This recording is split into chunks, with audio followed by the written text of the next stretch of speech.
to develop these parks into places where Bahamians can bring their families to enjoy nature. We want to provide Bahamians the opportunity to take their families bird watching, kayaking along boardwalks at Harold and Wilson's Pond and Bonefish Pond National Parks and witness the unique nature of the Bahamian natural environment. One success is that the Bahamas National Trust began a nature program for Bahamas youth called the Discovery Club. One of the most important values that I've learned from being in the Discovery Club is that it's our responsibility to take care of the environment and that we must take steps to help and protect it. Conservationists have worked with the Bahamas government to create 25 national parks covering over 700,000 acres of land and sea. These parks span from Walker's Key, Grand Bahama, Abaco, New Providence, Andros, Exumas, Conception Island, Crooked Island, and Little and Great Inagua. While the government of the Bahamas provides considerable funding support for the national park system, the trust still needs additional funds to acquire more patrol boats, develop better facilities, create educational programs, and hire additional staff.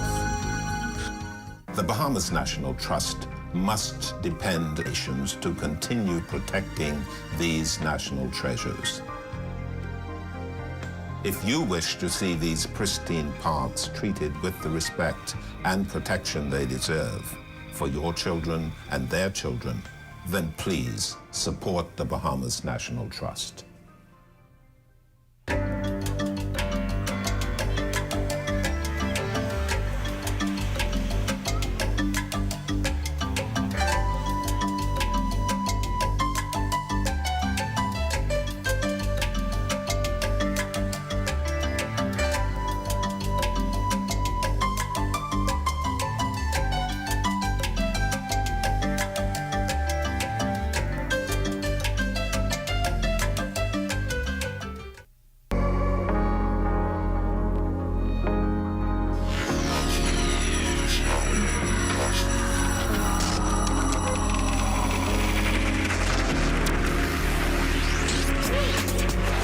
You're watching the ZNS Network, the People's Station.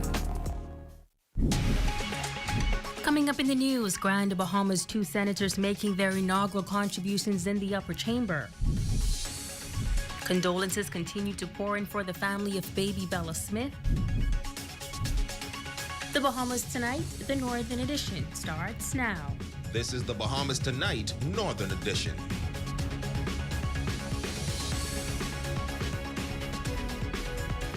This is the Bahamas Tonight, the Northern Edition. Good evening, all. I'm Megan Shepard. Thank you so much for tuning in. Topping news tonight, Grand Bahama's only 2 representatives in the upper chamber delivering their contributions in the Senate yesterday.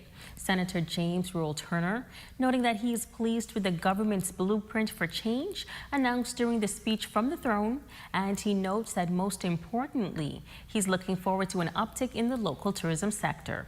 Jamila Mizik reports. Grand Bahamian Senator James Rule Turner making his inaugural contribution in the Senate on Monday. The chairman of the Hotel Corporation weighing in on the speech from the throne, noting that he is pleased that Grand Bahama is a priority on the government's agenda. The speech from the throne also spoke of returning tourism to past levels of prosperity and harnessing existing markets and developing investment portfolios, relevant investment portfolios to these different islands in specialized areas. And that we're also grateful because we know that Grand Bahama is really very multidimensional. It further stated, and I quote, that the government will develop strategic plans for each island. And I end that quote. All of the family of islands now have reason to celebrate, for with just that statement, the game changes. No matter where you are, no matter what you think, it seems that we can all appreciate the value of restoring tourism because COVID-19 interruptions made it very clear what the value of tourism is to our country. Senator Rule Turner also speaking to the optimism being expressed in the Grand Bahama community regarding the sale and relaunch of the Grand Lucayan Hotel property, and he's hoping for an uptick in the local tourism sector. We witnessed the largest hotel on the island with the greatest potential outside of the nation's capital, the Grand Lucayan. We witnessed that hotel remaining in a virtually dormant state, a state that has become an embarrassment to the residents of Grand Bahama Island. You know, they sang a song there, and the song they sang then said, "Where's all the business gone? Somebody take it somewhere else." But these same people are now preparing for a new day, because after September 16th, they have stepped forward to claim that which is lost. The sense of optimism that is turning to our island is simply incredible. Madam President, Grand Bahama stands as the most multidimensional of all of the islands in the Bahamas. And with what was spoken, we expect every island in this country to see a renaissance like never before. He adds that the government is fully committed to ensuring that the economy works for every Bahamian. We expect that as these individual plans are unfolded and presented for tourism in these different islands, that we will finally see the multiplicity that exists in all of the Caribbean in one country, this country called the Commonwealth of the Bahamas. Madam President, I must declare that the speech from the throne exhibited an understanding of these times almost unseen in recent years. You cannot have the nation's second city and major ports of entry without an appropriate international airport. What we have in Grand Bahama today is something very unusual. But we accept that it is not appropriate, and the day is forthcoming when we can expect to have an appropriate international airport. Jamila Mizik, ZNS Network News. Also making his contribution to the Senate yesterday, veteran trade unionist Kirkland Russell. In his first presentation, the Grand Bahama Senator highlights issues that have been major areas of concern for Grand Bahamians for some time now. The newly appointed senator telling the Senate that this island will be a top priority for the Davis administration. The grandmother Meredith. During his inaugural presentation in the Senate, Senator Kirkland Russell, noting the government's commitment to the island of Grand Bahama, he explains why the revival of the nation's second city is key. The full potential of Grand Bahama as the second city has long not been realized, and the Davis administration has set out to make Grand Bahama grand again. You see, Madam President, there's no denying that Grand Bahama plays a significant role in this nation. Senator Russell notes that top priorities are the continued redevelopment of the Rands Memorial Hospital and the development of the Grand Bahama International Airport. He adds that while the anchor property still leaves much to be desired, the Davis administration is committed to transparency regarding the pending sale of the Grand Lucayan Resort.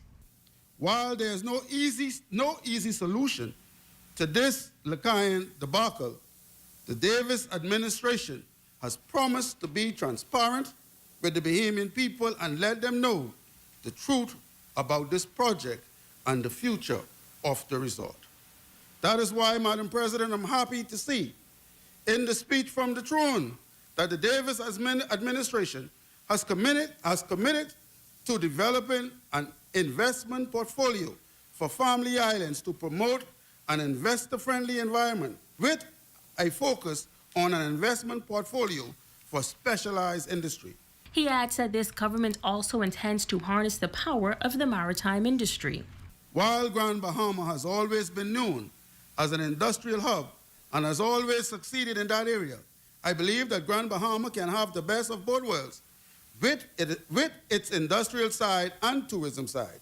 But we have to work hard to revive the tourism industry on the island of Grand Bahama.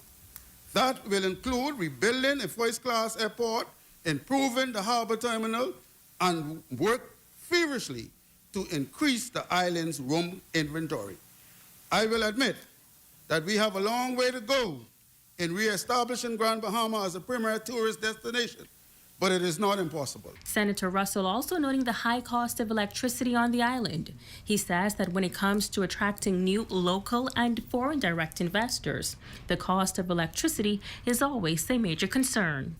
High power bills are said to be one of the reasons for many foreign businesses closing their doors and leaving Grand Bahama. While I cannot say for certain that this that it is the main reason. I do know that many businesses have shut their doors in the past few years. In any event, a real talk about the cost of electricity in Grand Bahama will have to happen if we are to move on and develop the island as more than just an industrial hub. Now, Senator Kirkland Russell also reflecting on the short life of young Bella Smith and offering condolences to the family. He notes that he knows Bella's family, and as he campaigned in the last general election, he was able to get to know Bella as a loving child, filled with fun and laughter. I live in the community of Hunters in Grand Bahama, and Bella's father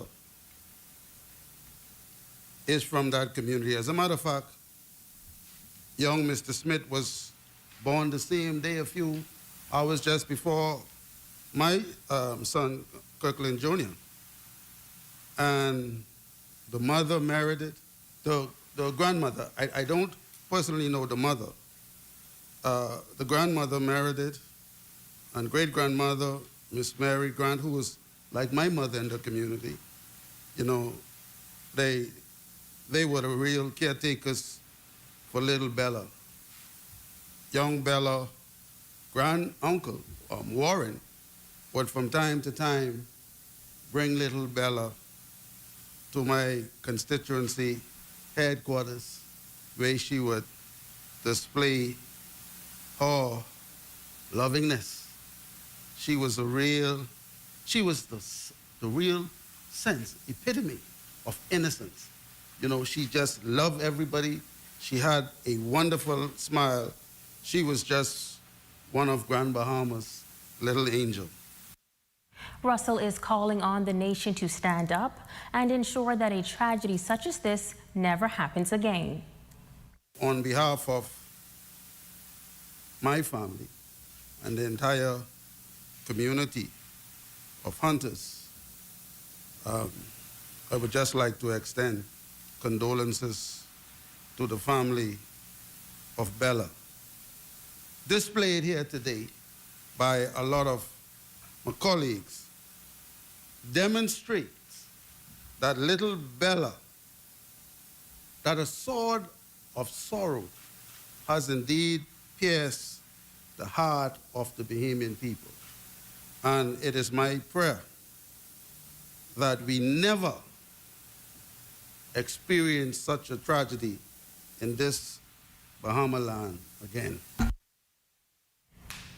Now, wife of the Prime Minister, Mrs. Anne Marie Davis, also issuing a statement on little Bella's tragic passing. She notes that it is unfortunate that it took the alleged heinous circumstances surrounding the death of 4-year-old Bella Walker to spark public outrage, condemnation, and a renewed focus on the issues of child abuse and child protection, adding that there is more than sufficient blame to go around for our societal failings in this regard. She expresses heartfelt condolences to the family of young Walker as they struggle and pray to make sense of this apparent, senseless, and unspeakable tragedy. She says her thoughts and prayers and that of the Prime Minister are with the affected families during this difficult period. Mrs. Davis remains confident that the relevant authorities will thoroughly investigate and secure swift justice for young Bella Walker. She commits the Office of the Spouse to working closely with the government, local NGOs, and her CARICOM counterparts to bring sustained public awareness, in addition to policy and legislative proposals designed to offer greater protection to the young and most vulnerable among us. She's encouraging Bahamians everywhere to be agents of change by lending their collective voices of outrage, intolerance, and advocacy in support of our children and the vulnerable. She says we are parents, sisters, brothers, and when we commit ourselves to consistently being our brothers and sisters' keepers, we can cause for a social and cultural shift in our behavior toward one another. And as condolences continue to pour in for the family of 4-year-old Bella Smith, Among persons meeting with the family here in Grand Bahama, members of the Grand Bahama Christian Council. Tonight, the president is calling for a sense of community to return to this community that holds the protection of children in the highest regard. This is an atrocity. This is the worst of crimes that we've probably ever experienced in our country, and I would hate to see it ever happen again. President of the Grand Bahama Christian Council, Reverend Dr. Robert Lockhart, along with members of the council, meeting with the family members of Bella Smith, who reside here in Grand Bahama. Reverend Lockhart says they were able to hear about the loving, smart, and friendly person that Bella was, as well as pray with the family and offer support. They shared with us videos and pictures of the little girl. I mean, it's just it's really a sad situation that this whole country should be mourning over. I think little Bella is in this incident has become a part of all of us, but it also lets us know some of the dangers that are out there in regards to our little children, and we do need to do a better job as a country, as a nation, as a community, because as I hear the story, I can see that there were opportunities for this little girl to have been helped. Reverend Lockhart says that this unfortunate incident must awaken a greater sense of community and awareness that there are children living in unsafe conditions. He says that if you see or suspect a child is being harmed in any way, physically, emotionally, or sexually, you must speak up. If we pick up any signs of a child being in danger or being in the company of someone that is not safe for them to be with, even if they're a family member, friend, whatever it is, we know the circumstance that's here, and we all know, any of us that have dealt with young people and school-age kids, that this is something that is not new amongst us as a Bahamian people in our communities, but we must do a greater job and all pull together to make sure that this kind of atrocity never happens again. And to the mothers of society, his message is to never sacrifice your child to the altar of a relationship. He adds that if a child is brave enough to speak up, then adults must make the effort to provide help and create safe environments. Even if they don't say the words out as clearly as an adult, when a child is indicating that they're being mistreated or mishandled in any way, when your child says, I don't like being with that person, I don't want to be there, I don't want to be with them, it's worth investigating and finding out, and especially to see if physical abuse is involved in that. And that is very important, because sometimes kids don't know when an adult is doing something that is wrong, you know, and because I've spoken with young people that would say, you know, when I was younger, I didn't know that there was anything wrong, but as I got older, I just realized this just isn't right. And so the key is we have to help kids understand what is safe and what is not, and when they're being mishandled, make sure to tell somebody. And to the adults, whenever a kid shares something with you, take it serious. Do not tell them you're lying, you're not telling the truth. Now, this Wednesday, November 10th, the family of Bella Smith is calling on the community for support and solidarity. They're having a gathering at the Independence Park, a march, and I want to encourage, especially all of our pastors and churches and the community at large, to be out to this march, to lend our voice to this protest against such an atrocious event that has impacted and taken the life of a 4-year-old little girl, which is, at this point, is all of our child. And to the wider community, particularly men, Reverend Lockhart says the cycles of abuse must end. Stay with us. There's more news right after this break. Come on down. Now.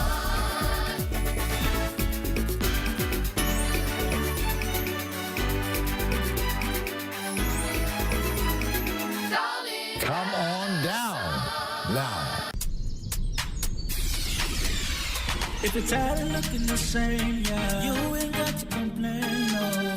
You know where to go and you know what to do. You can find it here. We got the best in men's world. Come on, let our friendly style flow.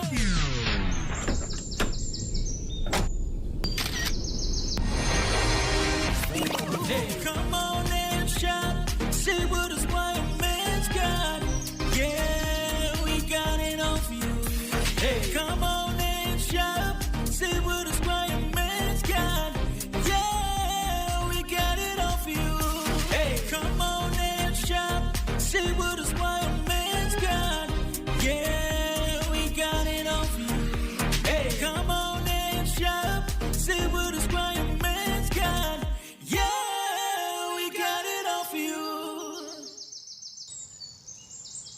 come on down to World Wholesale on Queens Highway in the Bamboo East Complex, opposite Yeager Funeral Home, where we sell the highest quality hurricane impact windows, doors, metal roofs, and hurricane shutters at the best prices you can find. Visit our store Monday to Friday from the hours of 10 a.m. to 5 p.m. to see the quality of our products. Contact us today for a free estimate.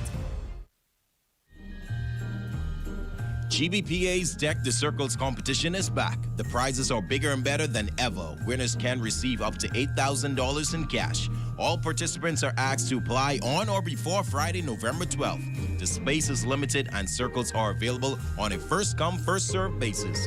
For more information, call 350-9000.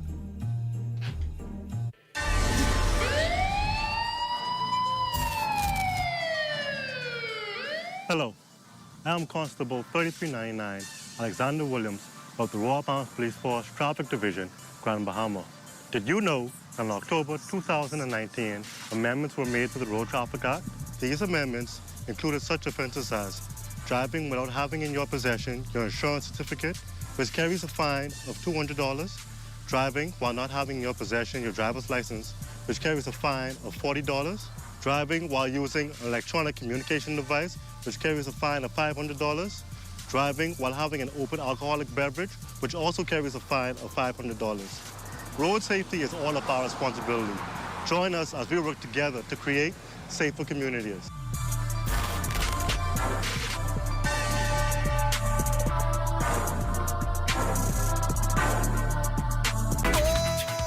They try to push rich on me, they want push rich on me. They don't care in front of company. The King of the North is back. Power 104.5 FM.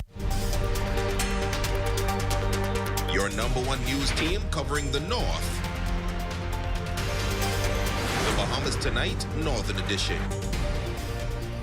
Welcome back.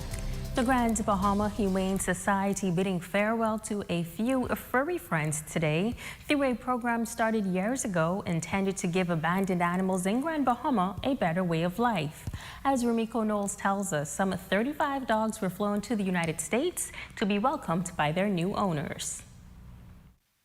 Well, if it were not for the Grand Bahama Humane Society, the streets of Grand Bahama would be filled with abandoned animals. Today, 35 of those dogs that were housed at the Humane Society are headed to the Big Apple, New York City, for better care and a better life. This provides a much-needed relief at the shelter. We're over full. It is being dubbed as Operation Puppy Lift, and the executive director of the Humane Society, Tip Burrows, says they are grateful to everyone that made it possible. They're going to Long Island, New York. They're going to three different rescues in New York that we have worked with in the past. We just haven't been able to find a way to get them there the last couple of years, but thanks to Wings of Rescue, they're taking the private plane straight up to New York after they clear customs in South Florida.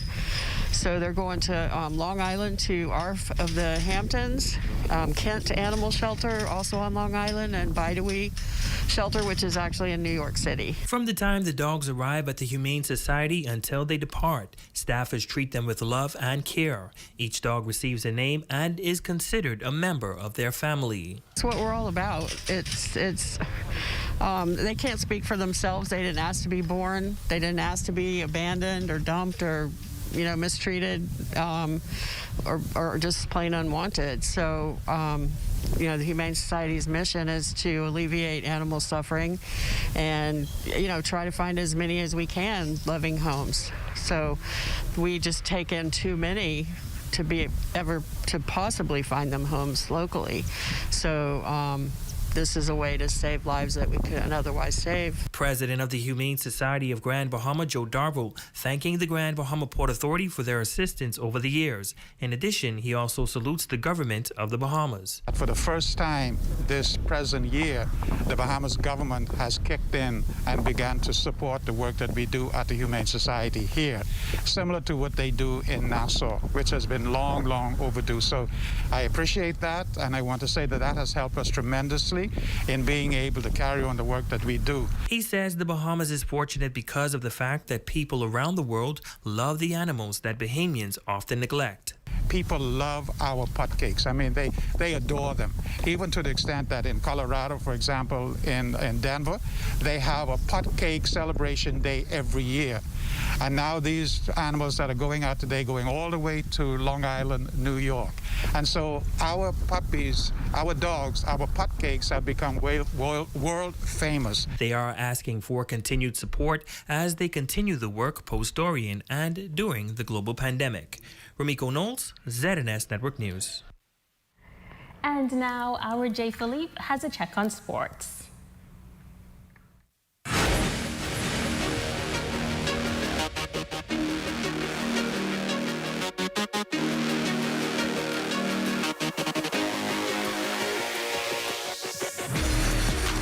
Good evening, I'm Jay Philippe and welcome to Sports. NCAA basketball is returning to the island of Bimini in just a matter of weeks. Some of the top women's teams will be competing at the Gateway Christian Academy Gymnasium during Thanksgiving week. We caught up with event coordinator Sean McShane, who gave us this update. Listen, this year we're super excited to be recovering off a pandemic year to bring in the University of North Carolina Tar Heels, Virginia Commonwealth University, and all the way from Seattle, Washington, the University of Washington Huskies. This event has had an enormous impact on the island of Bimini the last 6 years, but certainly the 14 years before that when we were on Grand Bahama Island. People remember us under the title the Junkanoo Jam. But this year we have renamed it the Goombay Splash. We've got big expectations. Even though we might be a little bit smaller in numbers, it's still going to have a huge impact on the island of Bimini, the local businesses and all the wonderful people that reside there and that welcome us. And certainly I couldn't say enough great things about our awesome partners at Gateway Christian Academy that without them, this event wouldn't be possible. So Jay, we are excited to be back in the Northern Bahamas in just a couple of weeks for the 2021 Goombay Splash NCAA Elite Division I Women's Basketball Tournament. Switching gears now, Grand Bahamas produced some of the very top tennis players in the Bahamas over the years. Veteran coach Danny Rigby believes that tennis is a growing sport here on the island, but says that more emphasis needs to be put on proper facilities. What we need is facilities. That's one of the most important things. We need facilities. We don't have enough facilities. Like, you know, there's court at the Y and then there's court right here. But then, for example, my court is all the way up Grand Bahama Tennis and Grand Bahama Sailing Club, which is far away. So it's hard for you to get the program. What we need is just facilities. If we get facilities, then we sure will get more tennis going. And finally in sports, Grand Bahamian Franco Miller Jr. and his Florida Gulf Coast University team will kick off their season tonight in the Sunshine State against Florida National. Miller is entering his junior year for the Eagles. Last year he played in 15 games with 6 starts while averaging 17.9 minutes, posted 5.7 points per game along with 2.7 rebounds, 2.8 assists, and 1.1 steal per game. And that's a quick check on sports. I'm Jay Philippe. Be blessed.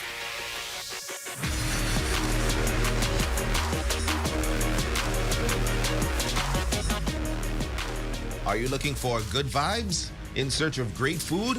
Buddy Bucket's Restaurant and Lounge in the R&B and C Plaza is the place where you call the shots. Telephone 828-9188. Head on over and enjoy. Third Dimension on Yellow Pine Street introduces its new home improvement center. Step into our brand new, fully stocked showroom for the latest in doors, tiles, housewares, kitchenwares, bathwares, vanities, power tools, electrical, and plumbing supplies. So stop by our showroom to view our full range of products or call the Home Advisor hotline at 602-0935 today. We are your home advisors. Are you tired, overweight, having trouble sticking to your health and fitness goals? Well, look no further. The Fitness Connection has teamed up with ZNS to bring you Health Bites. This and every Thursday, tune in, and we'll make sure you get on track and stay on track with your health and fitness goals. Tune in.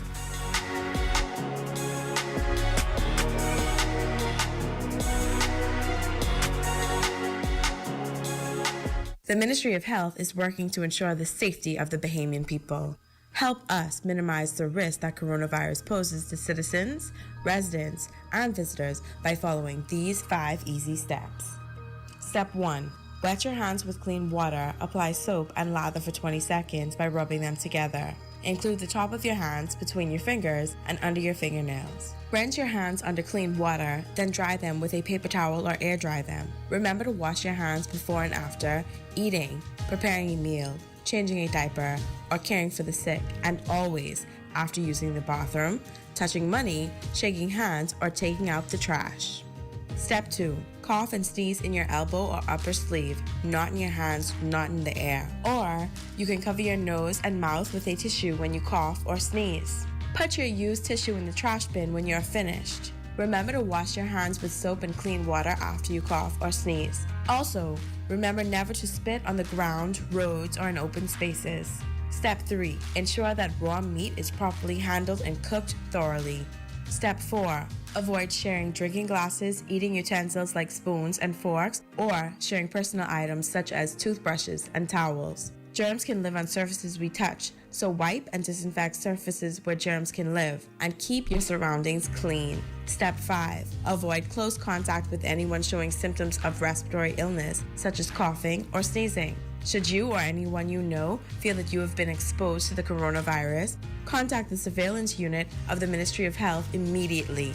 To reach us, call 502-4776, 502-4790, or 502-4737. We want Bahamians and those that live with and visit us to remain safe from the coronavirus. To do this, we need the help of each and every one of you to follow the simple steps we have shared. Let's stay safe, Bahamas. Your #1 news team covering the North. The Bahamas Tonight, Northern Edition. Doreen Gibson, you are our Facebook friend of the day. We thank you so much for your continued support. And that's going to do it for us here in the North, but be sure to stay tuned as the Bahamas Tonight continues. On behalf of the entire news team here in the North, I'm Megan Shepard. Have a wonderful evening.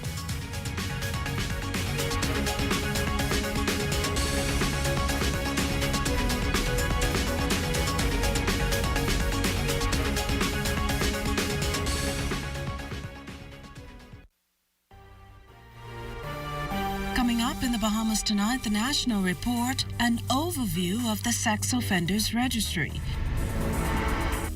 The furor over a 4-year-old's death continues. The Bahamas Tonight, the National Report, starts now. This portion of the news is brought to you by BTC Super Fast Internet for Less. Best rate, no debate. Sign up today. Good evening, everyone. I'm Akush Lapinder, and welcome to the Bahamas Tonight, the National Report. The alleged circumstances surrounding a little girl's suspicious death placing renewed focus on the need for a sex offenders registry. Its planning and execution long talked about. And it's for that very reason that no new legislation is expected to accompany its rollout. Making that known this morning, the cabinet minister charged with mounting this key plank in the fight against abuse, molestation, exploitation, assault, and the like. Carla Palmer has the story. Minister of National Security, the Honorable Wayne Monroe, says currently the Sex Offenders Registry is at the Attorney General's office and is being worked on. However, he says for him, further discussions must be had, and those discussions will commence soon. I saw that an appointed day notice had been signed by the Attorney General some years ago. I'm not certain that he is the proper minister to sign it. I'm asking the Attorney General for an opinion on that. But I'm going to be briefed on this on Thursday. My understanding is that the software is here and available, that there is, I think, at least one person that it was being tracked to test the system, and I will find out on Thursday why it has not been fully deployed already. The impression I get is that it was ready to be deployed and was simply waiting on the say-so of the minister. The Sex Offenders Registry will list the name of offenders, their convictions, sentencing, and their release information from prison. Still, Minister Monroe is questioning the efficacy of a Sex Offenders Registry. He's of the view that criminals, to a large extent, are nurtured in communities in the early stages of their lives through adulthood. Still, he says if instituting the Sex Offenders Registry could prevent one offense, the government will follow through with it. Crime is a function of society. we raise criminals. So when I have a child and I don't properly socialize the child and the child decides to commit crime, that is how crime is committed. But sentencing people to jail for longer periods of time, they will get out of prison. You're not going to get around that. And so it's more important to look at the reasons for crime. Minister Monroe is more in agreement with the recommendations made by the Parole and Reentry Committee 2016 and its overall approach to recidivism. That is a proposal that any dangerous criminal will be subject to being tracked on conditions after they're released from prison. So if you are a sexual predator, when you're released from prison, we will monitor you electronically for up to 10 years after you get out of prison. To my mind, that is more useful because you will know we know where you are 24 hours a day. And to my mind, that should be better. The only change that I've seen suggested that instead of the person reporting just once a year, they report more frequently. Minister Monroe says, however, that if you do the crime, you will be made to spend the time, and all of it with no exceptions. We intend to move to a system where you serve all of your time. You will get no time off for good behavior. You will be paroled, and you will spend the balance of your time on license, subject to be returned to prison if you then do not obey the law.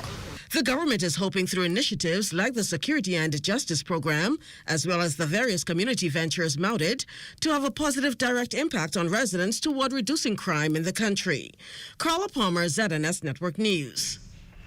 Well, ironically, during the month of November, the Ministry of Social Services focuses on women and girls and issues facing them.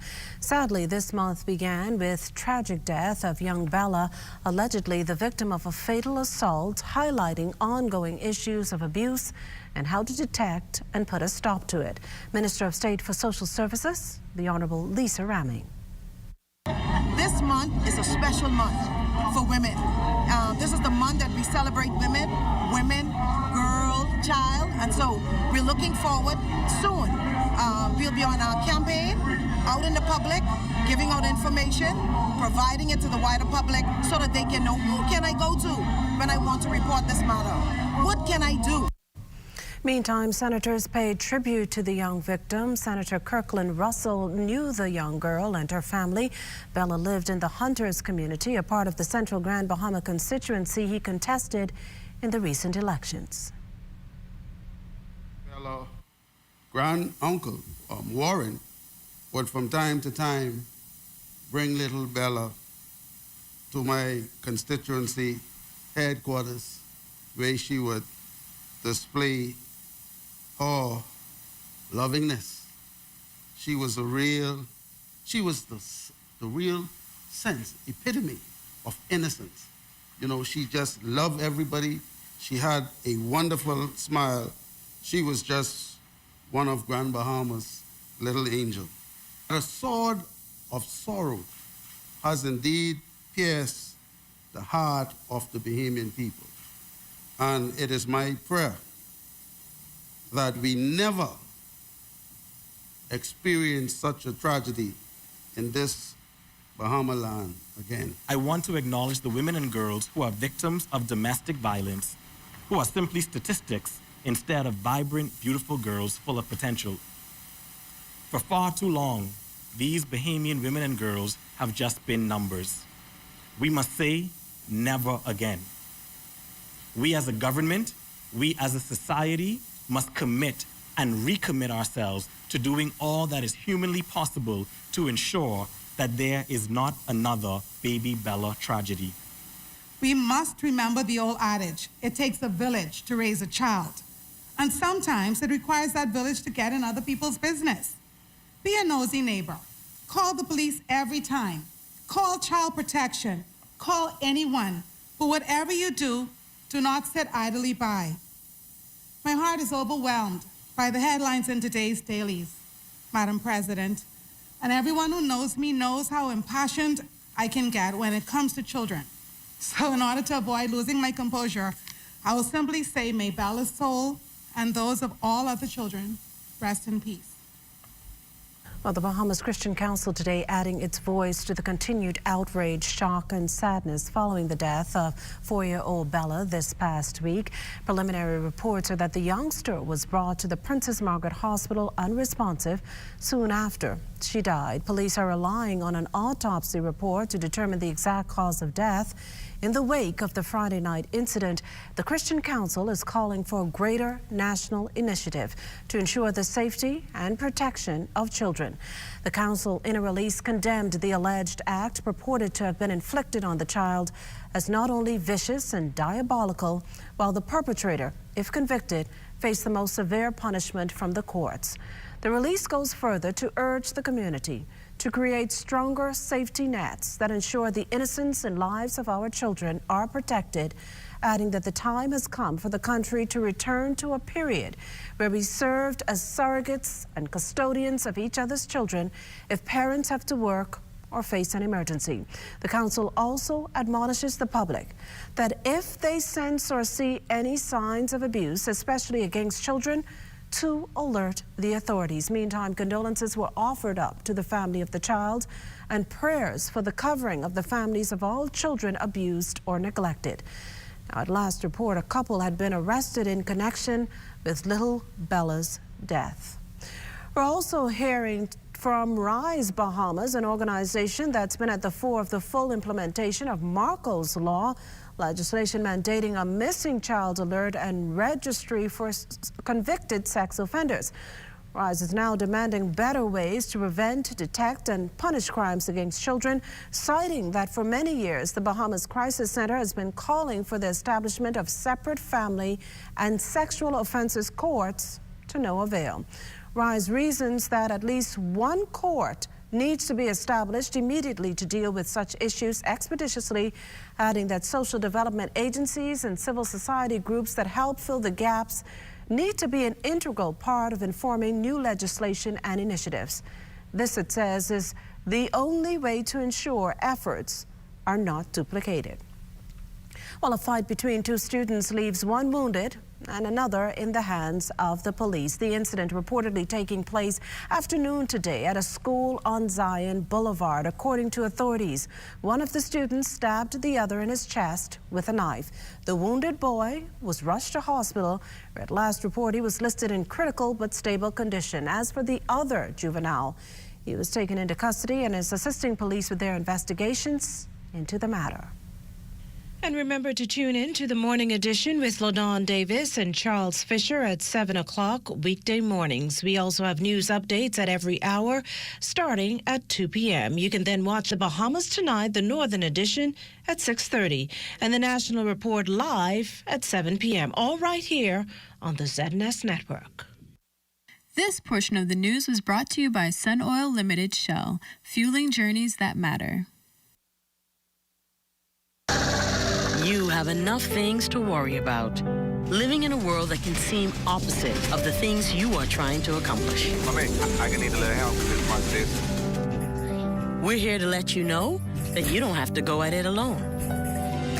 Choose peace of mind. Choose comfort. Choose CB. Commonwealth Bank, leader in personal banking services. Across the Bahamas, we're more connected than ever before as we upgrade and expand our network, elevating your connection with BTC Superfast Fiber Internet. More people can access the best high-speed internet on our upgraded all-fiber optic network, providing you with a better experience working remotely, learning virtually, accessing more from home, and connecting with more opportunities. Visit our website or any store to upgrade to our super-fast fiber internet experience on the Bahamas' best fiber network. KFC Saucy Wings gives you the choice. A precisely calculated chicken-to-sauce ratio for that perfect wing experience, or a totally wild, completely coated sauce adventure that transcends traditional flavor boundaries. Whatever your choice, get sauced with KFC Saucy Wings for the perfect amount of flavor. Saucy Wings at KFC Nassau. So good. Mama, bake the Johnny Cake Christmas coming. Mama, bake the Johnny Cake Christmas coming.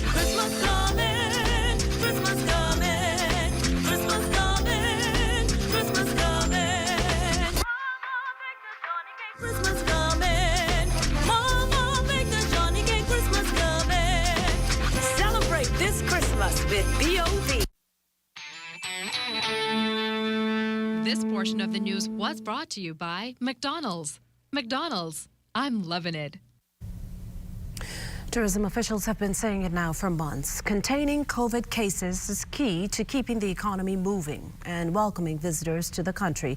This actually why the tourism minister's support of the new vaccination policy over in the United States is a move he believes will lead to increased travelers here. Carla Palmer has the story. The United States adopting the mandatory policy that visitors to our country must be fully vaccinated for entry as of Monday, November 8th, is expected in turn will benefit the Bahamas.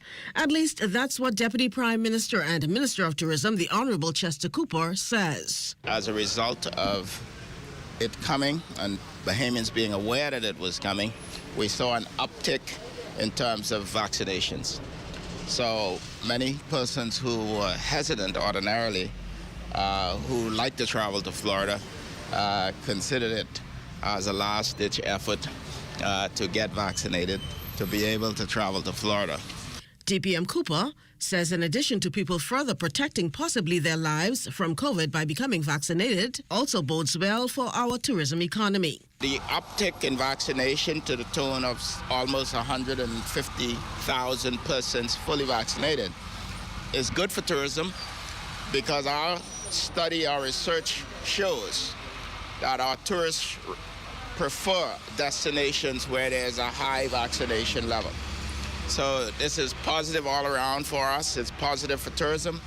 It's positive for our country. The science is that the best methodology we have in terms of managing COVID is vaccinations. While a similar policy is being enforced for cruise ship passengers coming to the Bahamas, the tourism minister says there's no plan for the requirement to be imposed on tourists traveling to the Bahamas by aircraft. That is not a consideration at this time. We have the protocols in terms of testing we already have in place. We're very comfortable with the protocols we have now. This has been effective in managing the spread or the arrival of new strains of COVID. We're going to continue as we're going. The tourism industry generally applaud what we are doing in terms of our border protocols. There's no need to change them at this stage. Deputy Prime Minister Cooper is reminding residents to take care of their personal safety in following the health protocols. He says the government will remain measured in its approach, putting in place new health and safety rules as the country moves onward in this new normal.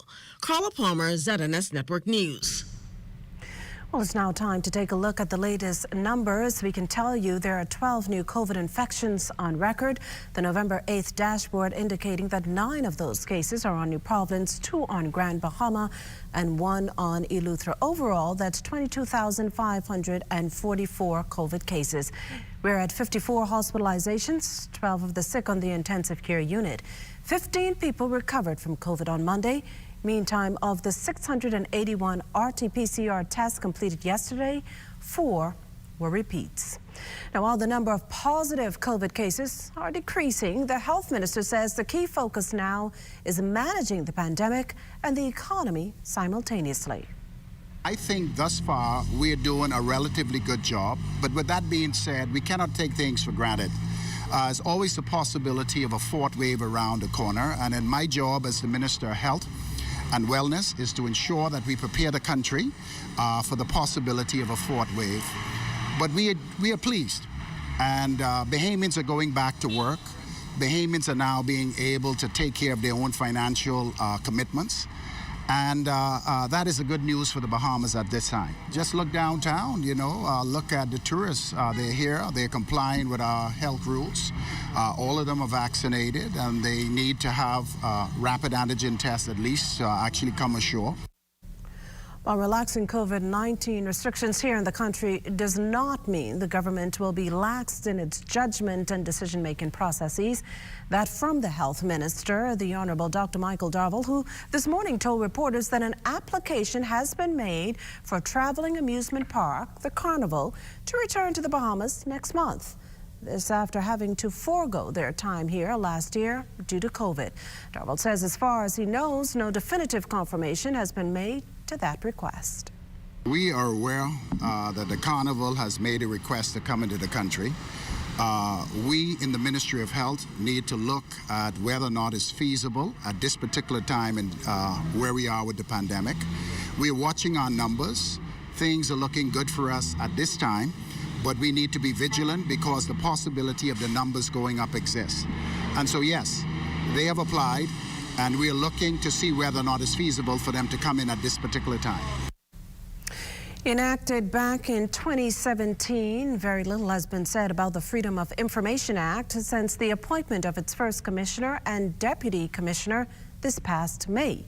Their office on University Drive. But Attorney General Senator the Honorable Ryan Pinder yesterday revealed that that's in the process of being moved to what he termed a suitable location where its mandate can be properly fulfilled.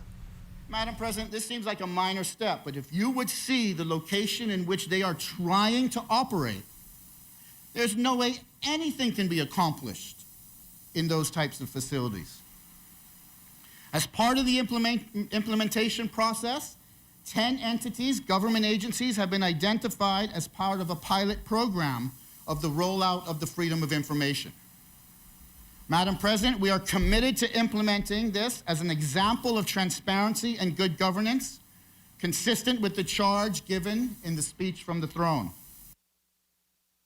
Prospect Ridge housing development back in the news in the face of Housing Minister the Honorable JoBeth Colby Davis's recent assertion that the project is in the very preliminary stages and that proper procedures were not followed. In its defense, F&M Senator Vienna Gardner, former chair of the Committee for the Development of Communities for Young Professionals, acknowledges that the project advanced further and faster than any other subdivision, having only been conceptualized earlier this year. The plan, however, was to have the delivery unit devise strategies that would push the development along quickly. According to Gardner, an environmental impact assessment was done by a private environmentalist despite an uncommon practice for government housing subdivisions. An estimated 1,500 applications were received for the development. Gardner, the shadow minister for housing, also took note of the government's intention to get back into the business of building homes. To take care to avoid some of the pitfalls the F&M administration discovered on coming to office in 2017, such as shoddily constructed houses that were overpriced. They should be careful to hold contractors to account for industry standard work and pricing. This portion of the news was brought to you by McDonald's. McDonald's, I'm loving it. As a professional graphic artist, I work from anywhere in the world. When I travel, I try to keep up with my paperwork and bills as much as possible, utilizing NIB's ESS, or Employee Self-Service Portal, to submit my monthly payments and to upload my contribution statement makes life easier. The portal is pretty easy to use too. I consider it to be user-friendly. It asks all the necessary questions to guide me through uploading my contribution statement, and I like that it calculates my payments. The NIB representative who showed me how to use the portal, she was patient, friendly, and knowledgeable. I used to fill out my contribution statement manually and visit an NIB office every month to make payments. But now the ESS portal allows for the entire process to be completed online in a time-efficient manner. Like, yay, thank you, that's done. You should sign up today at ess@nib-bahamas.com.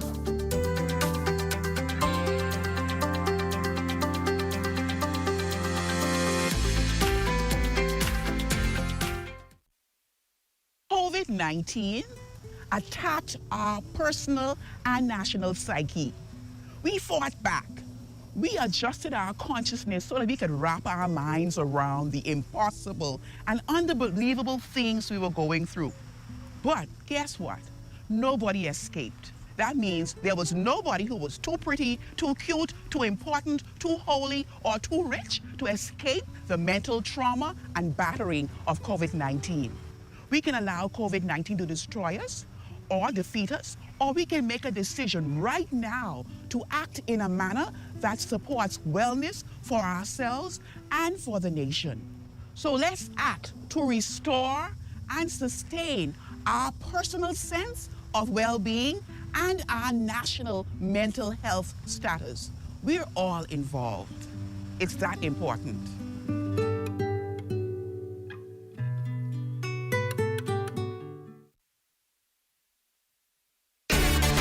Life is better with Rubis Rewards. Just fuel up and swipe for your chance to win free fuel, cash back in our stores, restaurant and store discounts from our partners, plus prizes and surprises. It doesn't get better than this. Your Rubis Reward tag is free at every Rubis service station in New Providence. Get yours today. Rubis, it's just better. Everything is changing, and your favorite hardware and home improvement store is getting with the program. We Buy You Sell is rolling out its new online shopping feature. If you go to our website, wbusbahamas.com, it's a quick and easy 3-step process. Step 1, browse the gallery and select your item. Step 2, add to cart. And Step 3, check out. Go to our website, wbusbahamas.com, to shop with us today. That's why we got the... The year 2022 will kick in with strong emphasis on helping students catch up. This according to education officials who outlined a number of strategies for use in the classrooms. Here's Antoinette Smith with the story. We're committed that we will do all that we can to make up for as much as humanly possible. When students head into classrooms in January 2022, the hard work begins. They will be assessed. They will be diagnosed, and those will be put into one of 3 categories. Those children who are in critical need of intervention, those who require moderate need, and those who are currently at grade level. These crisis intervention strategies planned in an effort to close the learning gap exacerbated by the COVID-19 pandemic. The data, according to education officials, showing a significant number of students have only sometimes logged into virtual platforms, or in many cases, failed to ever show up. It's a pattern displayed throughout all grade levels, but seemingly more so in those students on the brink of transitioning out of secondary school. We consider them to be what we call dropouts, and so we are seeking to identify those children or young people and trying to channel them in programs through BTVI, National Training Agency, to ensure that they are able to make up for lost ground as best as is possible. The ministry is also looking to bridge the gap by partnering with UNESCO and CARICOM, acknowledging that the problem here is not only a local one, but one faced worldwide. All of the research shows that learning loss of that nature has serious impact on the child's personal development, which also has an impact on the national development, because if you have masses of people who have been set back in this way, it's something that we will all pay a price for. Antoinette Smith, ZNS Network News. Drivers, beware. There's a new feature on Nassau Village's Alexandria Boulevard, and you might want to proceed with caution. That's Nassau Village Member of Parliament Jamal Strawn partnering with the Bahamas Striping Group of companies to install a brand new pedestrian crossing. The crossing will act as a caution for drivers to slow down and halt in the area where pedestrians, often youngsters, are known to cross to use the adjacent park. Strawn says the initiative is just one of many to come. Continuously emphasized was safety for our little ones within the community and throughout the whole of the constituency. Nassau Village has always had a park, but I do not recall any safety markings or indications for crossing during my lifetime here, 33 years. So now I feel like it would just be appropriate, it will only be appropriate to have those pedestrian crossings installed. Officials from the Bahamas Striping Group say it was easy for the organization to jump on board. Our legacy speaks very loudly in terms of our community participation. This is just another example of that. And, you know, the Nassau Village community is as I said, it bears the name of the city. We believe that it's no less or no more important than any other. We believe that no matter where we are in our country, wherever we are in the city, that it deserves the best. And as we head to a break, we'd like to thank all our viewers watching us live on our social media platforms. And just in case you missed the news, be sure to head there to catch up. Stay with us. There's more after the break. We elevate, elevate, we elevate, elevate, we elevate, elevate, we elevate, elevate.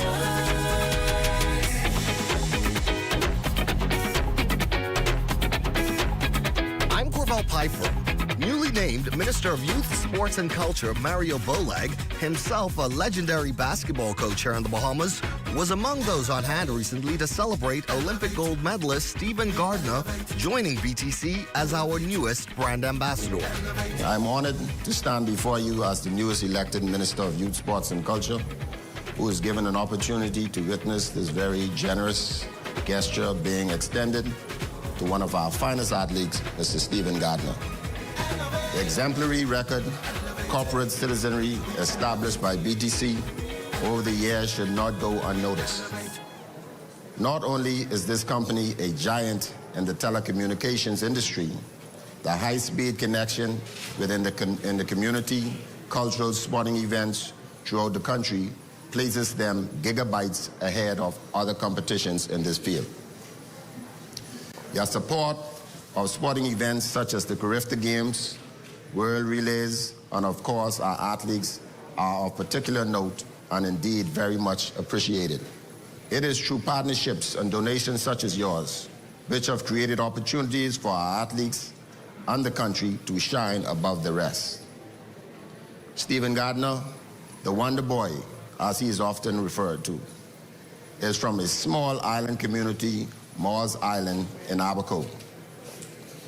He is a perfect example of someone who has risen from humble beginnings and with limited access to facilities to a global 400-meter superstar, world and Olympic champion.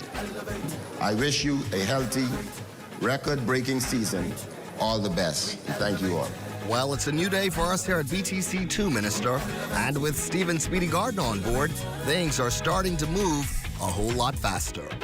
These are still the moments that move us. I'm Corval Piper. Be well and be back here next BTC Connection.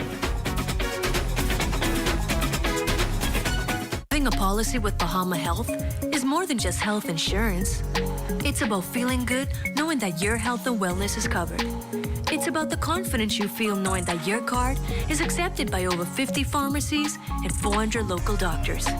It's about peace of mind, knowing that when you travel, you have comprehensive coverage and our overseas partner is just a phone call away. It's about the security you feel, knowing that you're an important part of the family. Join the family. Do you want to travel this holiday season?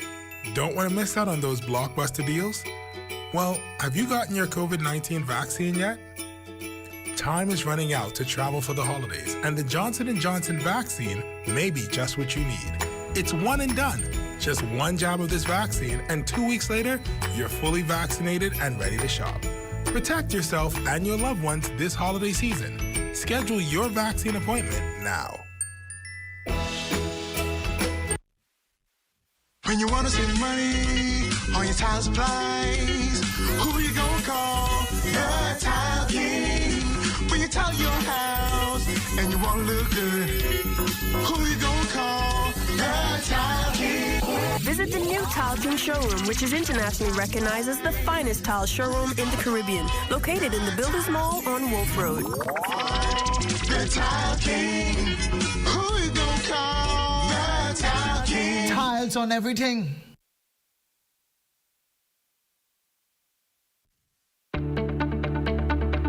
Shell Unleaded improves your fuel economy, giving increased miles per gallon, allowing you to do more of what you really want. Special additives used in Shell Unleaded improve your engine's efficiency. So go further with Shell Unleaded. Venture out to beaches, Junkanoo, and festivals and bring home memories that will last a lifetime. Shell, fueling journeys that matter.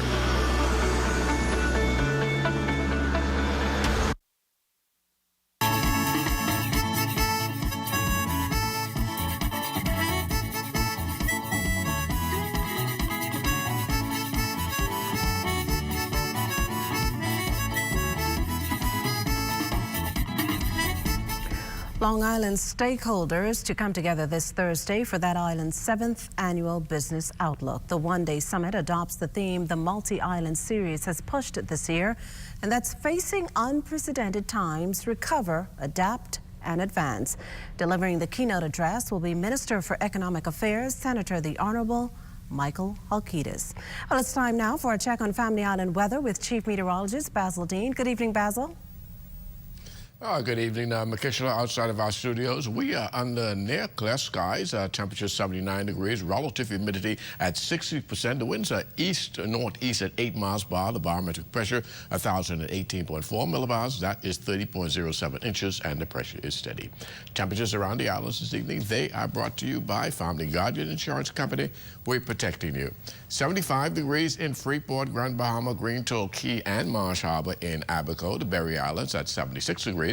77 in Alliston, Bimini, Harbor Island 77, Rock Sound, Eleuthera 79, Black Point, Exuma, Kemps Bay, South Andros, and Fresh Creek and Central Andros all reporting 77. 79 in Alliston, Cat Island, San Salvador, and Rumkey, Georgetown, Exuma at 80 degrees. 80s also in Ragged Island, Clarence Sound, Long Island, and Crooked Island. Betsy Bay 81, Acklands 81, Matthew-Town, Inago 82 degrees, and the Turks and Caicos Islands also reporting 82 degrees.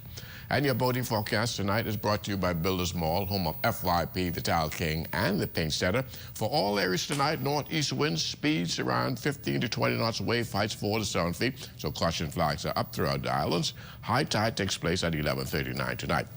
And then tomorrow, for all areas, once again, the winds become easterly, speeds unchanged at 15 to 20 knots with rough seas 4 to 7 feet over the ocean.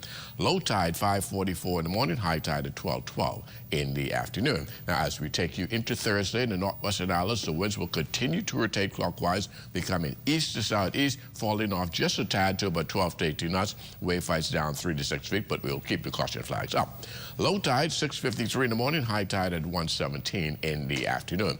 For the central and southeastern Bahamas, easterly winds 15 to 25 knots with very rough sea conditions at 5 to 8 feet over the ocean. Hence, an advisory will be in place for the central and southeastern islands on Thursday. And that's going to do it for your boating forecast. It's time now for your international temperatures, and they are brought to you by Royal Star Assurance. Talking food is a very serious thing. Talking food is a crying shame. Talking food, it will taste your blood. For talking food will leave you lying in the mud. Harry talking food, Jimmy look him in the head. He breaks you the bush crying, oh Lord, I got dead. It's my short chicken running on the hall. And that's going to do it for your international temperatures, brought to you by Royal Star Assurance. But stay tuned. The extended weather forecast is still ahead. Talking food is a crime. Best rate, no delay. Best rate, no delay. BTC gives more savings on the best fiber internet. It's super fast with super savings in every package. Compare and see for yourself. Enjoy the best home internet experience for all your work, study, and entertainment. Best rate, no delay. Best rate, no delay. Visit a BTC store to sign up for the best internet experience on the Bahamas' best fiber network. Throughout our lifetime, we must all make decisions. No matter how we choose, the right one just needs to be made. Like having J.S. Johnson Insurance Agents and Brokers as your insurance partner. We've been serving the Bahamas for over 100 years. Whether you need home, motor, marine, or commercial insurance, make the right decision. Call 397-2100 or visit jsjohnson.com. J.S. Johnson Insurance. Peace of mind. The past is what drives us, but it is no more. In it, we learn valuable lessons about where we came from. The future is what we aspire to, but it is yet to be written. Thinking about it allows us to plan for a better tomorrow. The present is the only thing we possess right now. It is the moment when we rise to the occasion, so that we stand in the beauty and wonder of who we are. Where our strength really matters, because our resilience speaks for itself. We plan for where we are today, a strong company, a powerful network, built by the people, for the people. Because we believed in best. Because we lived for the moments. And we delivered. You know what we were. And now you get to see who we are. We are alive. Looking for super savings? Well, look no further than Super Value and Quality Supermarkets. Healthy Choice Soups, 15 ounce, $1.99. Distinction UHT Milk, 1 liter, $1.79. Mott's Apple Juice, 1 gallon, $6.59. Cello Carrots, 2-pound bag, $1.99. Chicken Leg Quarters, 10-pound bag, 99 cents per pound. That's Super Value and Quality Supermarkets. Imagine what it would be like if there wasn't a referee. That's why we have a referee, to make sure that we all play fair. As an independent regulator, IRCA has been working with consumers and service providers since 2009 to ensure that the regulated sectors are well managed and that everyone's interests are fairly represented. That way, we all get to play on an even playing field. IRCA, improving lives through effective utilities regulation. This portion of the news brought to you by Genuine Care, keeping you home while you're away. This is ZNS Total Sports.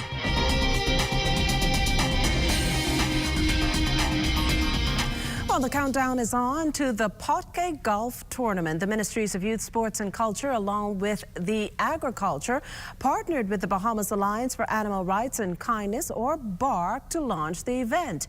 Alive is also a partner in the initiative. Minister of Youth, Sports and Culture, the Honorable Mario Bolag, says it was an honor to be part of the launch, which brings awareness to a very important topic: the rights of animals. He says the initiative also proves that sports plays a vital role in various aspects in the country. Minister Bolag pointed out that every hole-in-one and shot participants sink will bring BARC closer to its goal of raising $100,000 to support the BARC Mobile Clinic.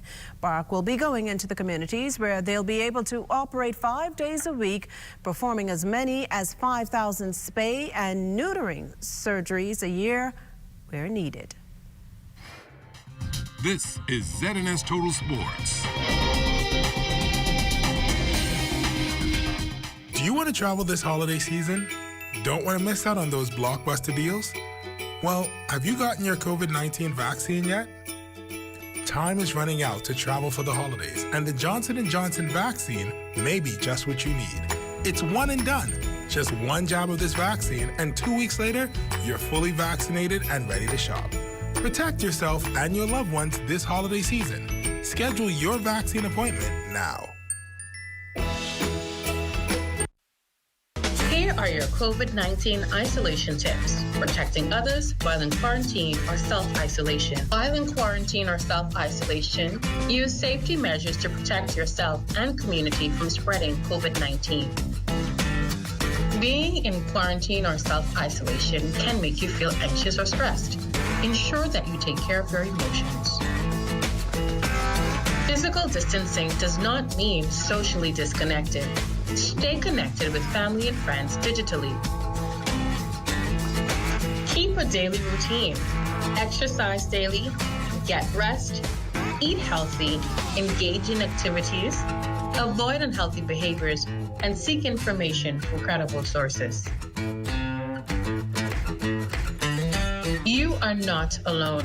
Contact our hotline at 819-7652 or any of the numbers that appear on your screen. Hi, I'm Dr. Pinder. During this global pandemic, we ask for you to be responsible. As we fight the COVID-19 virus together, we would like to encourage you to do the following. Wash your hands. Cover your mouth and nose with a flex elbow or tissue when coughing and sneezing. Practice social distancing by staying 6 feet apart. Avoid touching your eyes, nose, and mouth, and if you must go out, wear a mask. We stay here for you. Please stay home for us. To those of you on the front line, we salute you as we continue this fight together. This message has been brought to you by the Ministry of Health in conjunction with GD Media Solutions and this television station.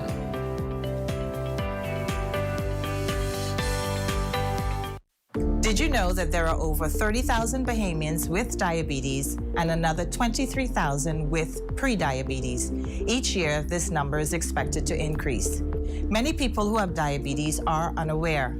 If you are having blurry vision, feeling thirsty, urinating frequently, or are unusually tired or losing weight despite a healthy diet, you may have diabetes. If you have a parent or sibling that has diabetes, you are also at an increased risk of developing diabetes.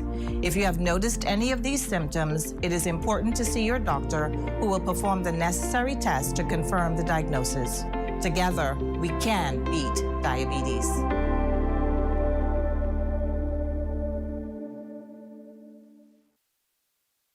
Colon cancer is the third most common cancer affecting Bahamians. Your risk of developing colon cancer is increased if you have a personal history of colorectal cancer or colon polyps, a family history of colon cancer, or inflammatory bowel diseases such as ulcerative colitis. Other factors that can increase your risk of developing colon cancer are low fiber, high fat diets, a sedentary lifestyle, obesity, smoking, and alcohol. You can take steps to reduce your risk of colon cancer by making specific lifestyle changes. Eat a variety of fruits, vegetables, and whole grains.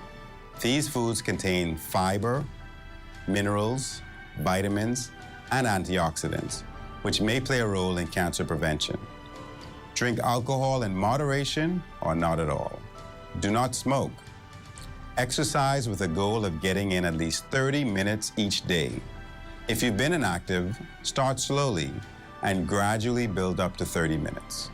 Also, talk to your doctor before starting any exercise program. Maintain a healthy weight. If you're at a healthy weight, maintain it by combining a well-balanced diet with daily exercise. If you need to lose weight, ask your doctor about healthy ways to achieve your goal.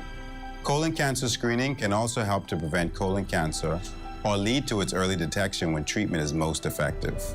If you're 45 years or older, speak to your doctor about having a colonoscopy or some form of colon cancer screening that may be appropriate for you. I'm Dr. Eugene Marcus Cooper. Pay attention to your health. Get the facts and discuss colon cancer with your physician today. This message is brought to you by the Ministry of Health in partnership with the Public Hospitals Authority. Do you know that adherence is more than taking medications? It calls to you to stick to the medical regimen as prescribed by your healthcare provider. If you have been asked to have your labs drawn to assess your kidney and liver function, please keep your lab appointments, as these determine the effects medications are having on your body. Follow-up doctor's appointments are necessary, as this is the time when the doctor performs a physical examination and discusses any test results and any concerns or issues you may have with your course of treatment. Specialized services such as physical therapy, occupational therapy, and speech therapy are necessary as they help to restore you back to normal health. Sticking to prescribed diet and exercise regimens can improve medication effectiveness and contributes to overall health and well-being. Make a commitment today to be adherent to your medication regimen and practice healthy living. This message has been brought to you by the Bahamas AIDS Foundation with funding provided by PEPFAR, USAID Local Capacity Initiative Small Grant. Time now for weather. In our final look at weather, with 21 days remaining in the tropical cyclone season, the tropics is quiet this evening. But across the Bahamas, we have that old frontal boundary across the southeast Bahamas, and that will continue to provide some cloud cover in that part of the country with 1 or 2 passing showers. Our forecast for tonight, we're going in for mainly clear and mild conditions tonight. The low temperature getting down to a comfortable 73 degrees. And tomorrow, we're looking at mostly sunny, breezy, and pleasant. High temperature just around the 83-degree mark. And your extended weather forecast forecast, we're going to keep you in the low 80s right through the 7-day cycle. Those nighttime temperatures in the low to mid 70s. But we have another frontal system heading our way. But before that comes, there'll be some prefrontal activity on Thursday that will bring in some showers and possibly some thunderstorms. But the front itself actually goes through on Friday night late, and that will usher in yet a nice slight cool down. And that's your forecast for this weekend. Makishla. Well, thanks, Basil. That does it for the Bahamas tonight. Thank you for continuing to make ZNS your first choice for news and information. Only the sun covers the Bahamas better than ZNS. And as we celebrate our 44th year of television broadcasting, it feels great to be your home. From all of us here at ZNS, thank you for watching and good night.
BRIEF is holding its 8th Marine Conservation Teacher Training Workshop on San Salvador.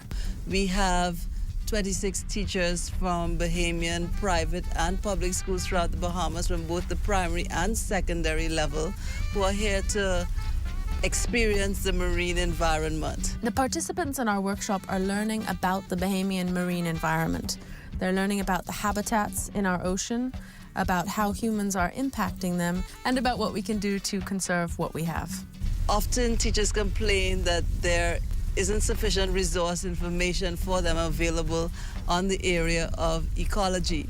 So one of our goals is to provide that information to them and to also give them the opportunity to go into the field to experience what they're teaching. Snorkeling, Rocky Point. Okay. We have our scuba gear.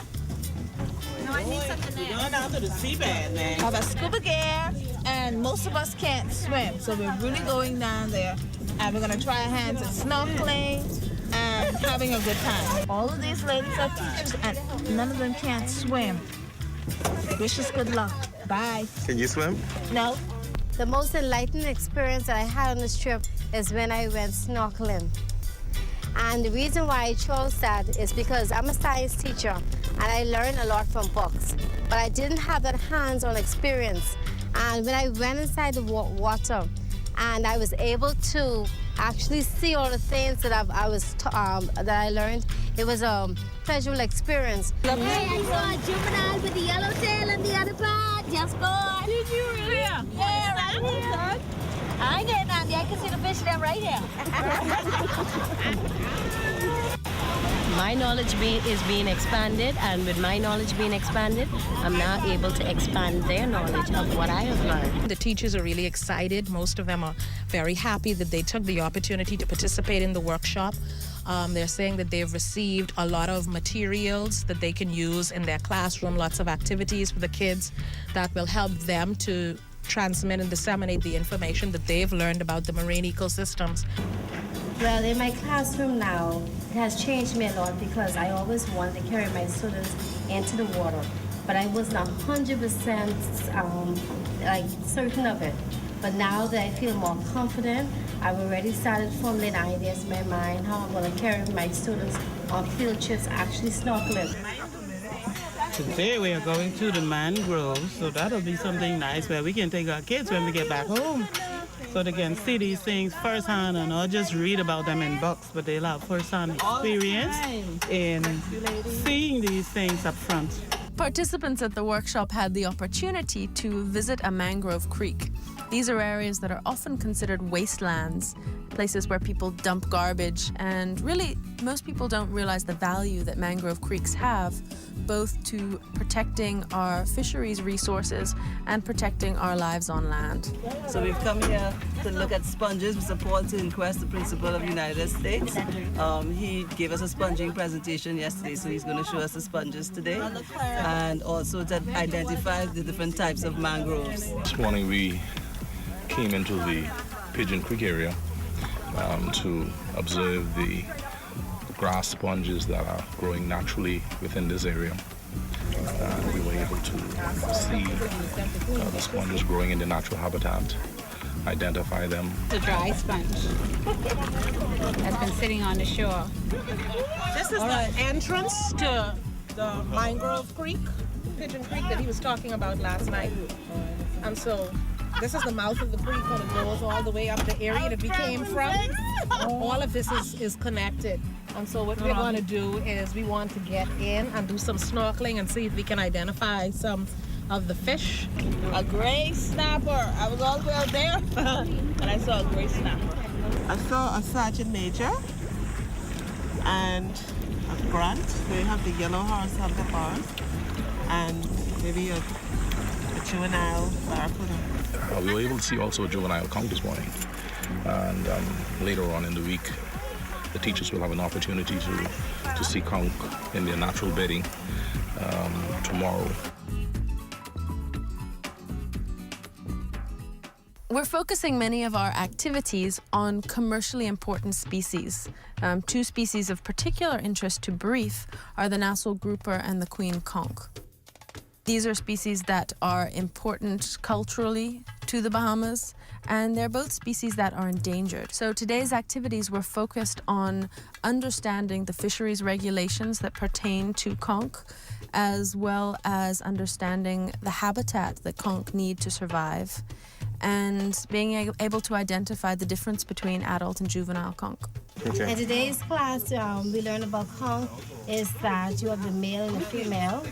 We began with the importance of preserving our conch, and that in some areas of the world now they can't collect for conch, such as Florida. It's important to learn about the conch because, number one, as Bahamians, this is our food. Part of our livelihood as well. Yes, and by knowing about it, we teach our fishermen, our children who in turns later will become fishermen. We teach them now that if you actually pick up the young conch, then they can't reproduce, so therefore they'll be limiting the amount of conch we'll have in the future.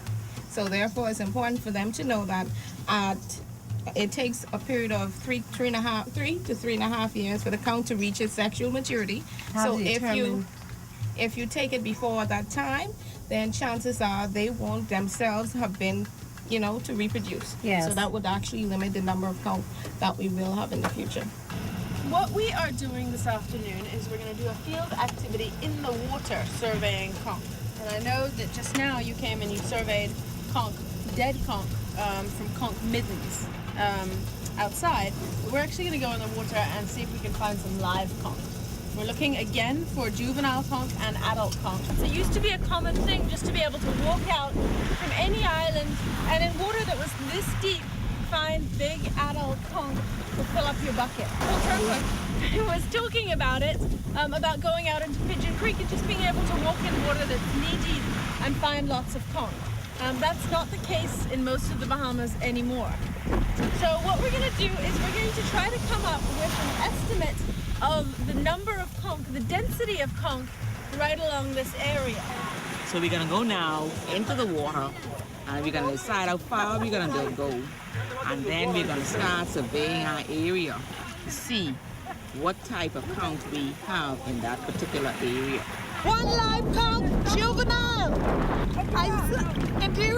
I found it on a sandy habitat. I found an adult conch, and it has a thick lip. That's one of the features of being an adult. We found one juvenile live and one adult live so far. And we found 3 dead juvenile. 3 dead juvenile.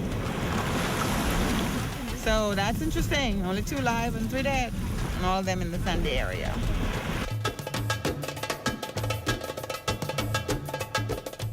everybody has commented that it's been an incredible learning experience to them, not only the content knowledge of the ecosystems and the important commercial species like conch grouper and crawfish, but it has been personal growth for them as they've faced their fears and lack of comfort in the sea. You can see it in the faces of the teachers when they realize that they've got fantastic resources right at their fingertips. We're surrounded in the Bahamas by a living laboratory of an amazing underwater world that most people don't take the time to experience. This is the only country that we have, and this is the only environment that we have. And as educators, if we can be enlightened and if we could feel the need to share with our students that we have to protect our environment, and especially our sea, that we will have it for tomorrow. To date, over 150 teachers from around the Bahamas have participated in one of our marine conservation teacher training workshops. These teachers are now back in their schools, teaching their students about what they have learned at these workshops and promoting environmental awareness in the next generation.